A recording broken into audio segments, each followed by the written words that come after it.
consciousness itself has had to walk this path of the masculine, the outward journey to explore, to overcome, to explore the outer world. And the feminine has been pushed down in order for that to happen. And so the land has been misused, mistreated, and abused, frankly, in places where we've just taken and we haven't given back. And that again is partly the myth that we live with, which says that God created the earth and he left us to label things. And for the indigenous people, creation began the creation of the earth, and we were left to finish it. And that's a whole different feeling. If you believe that all you have to do is label things, you can sit back and label things. And we're really good at that, aren't we? We label things good, bad.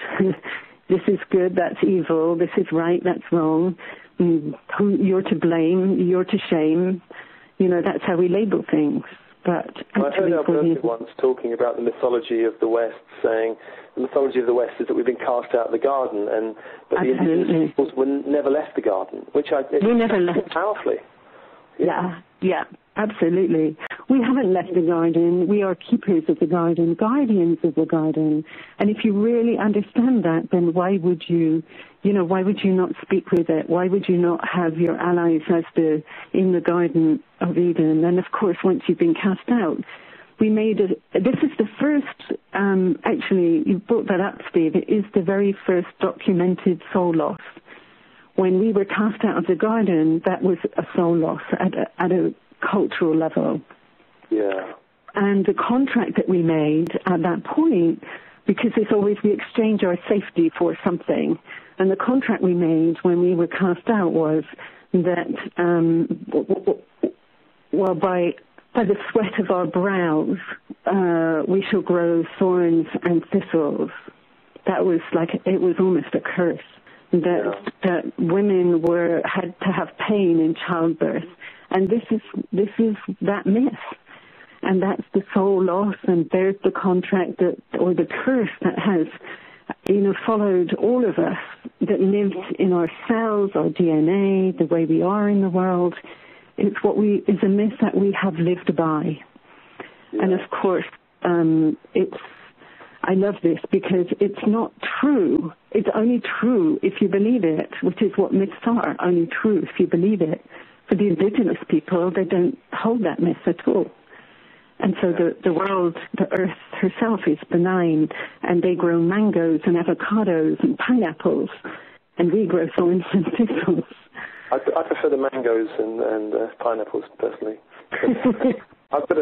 My next question to Chris is, really, the concept of soul is so different from different cultures. In say Hinduism, they have the concept of soul. I think they call it the Atma, and they have the great Atma, like the great creator. In Buddhism, they really have a very different idea.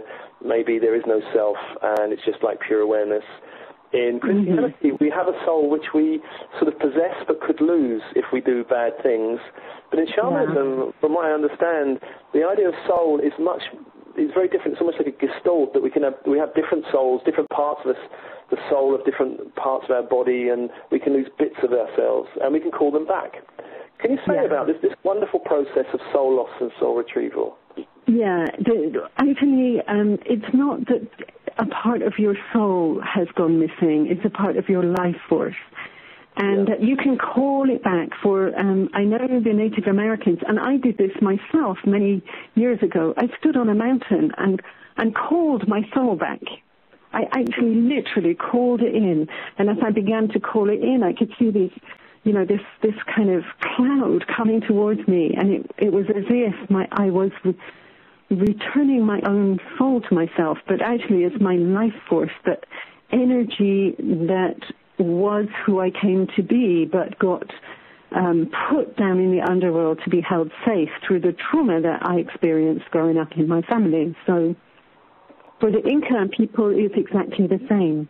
That we, in order to stay safe in our families, we put down in the underworld the parts of us that are perceived not to be not to be acceptable. And then when trauma happens, a piece of us splinters off and gets held down there in grace.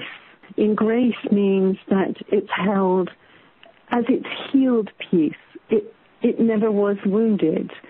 And so when you call it back, you're calling back your whole self, not your wounded self. And we're very clear about the map that we have for soul retrieval. And I'll probably go on to this right now, that there is a map in the underworld, and that you can visit 4 chambers in the underworld in this tradition. So the first chamber that you go to is the chamber of wounds.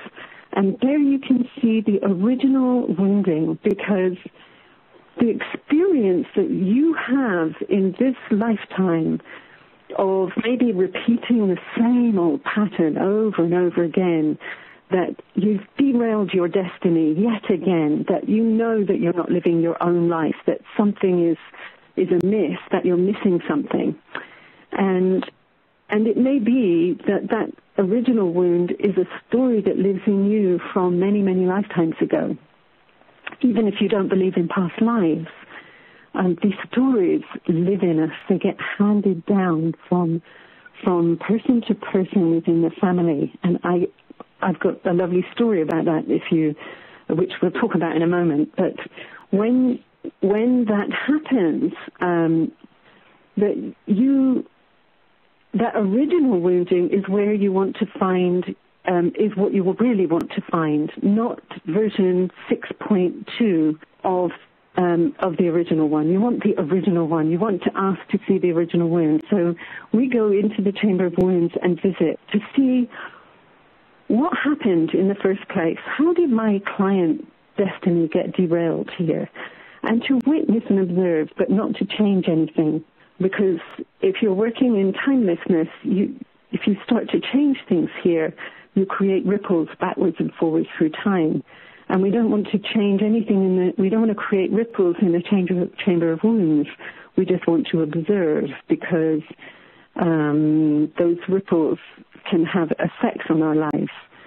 So observing, this is the original wounding, sometimes can give you an incredible understanding of what the pattern is that you're working. Yeah.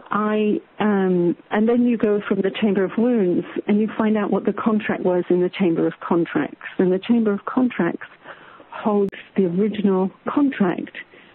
So what did you exchange for your safety? What aspect of you did you exchange for your safety? And those contracts can bind us lifetime after lifetime. Some of them are so powerful that we just keep reliving it. I had a contract. I had a contract myself. One of my personal contracts was that if you make a mistake, it's like, I'm never going to do that again. My contract said, I will never make a mistake again. Now, if you have that kind of contract, you're not going to end up doing anything, because anything new you try is going to, by the very nature of it being new, you could make a mistake. So as a child growing up, I was so timid. I didn't do anything for fear of making mistakes. That was a contract that was binding me. And of course, we want to be able to change those kind of contracts, because otherwise we're not going to live the destiny that we came to live. And then following on from the Chamber of Contracts, we go, and then when we have an understanding from the wounds and the contracts of what actually was the original soul loss, and how has that soul loss through that contract kept us bound lifetime after lifetime, or all through our lives. And once we have that understanding, then we can go and fetch the grace. And the grace is the beautiful part of us that has never been touched by the wound, because it splintered off before the wounding happened, before the trauma. It's almost like, I can see something coming, I'm out of here, in order to be held safe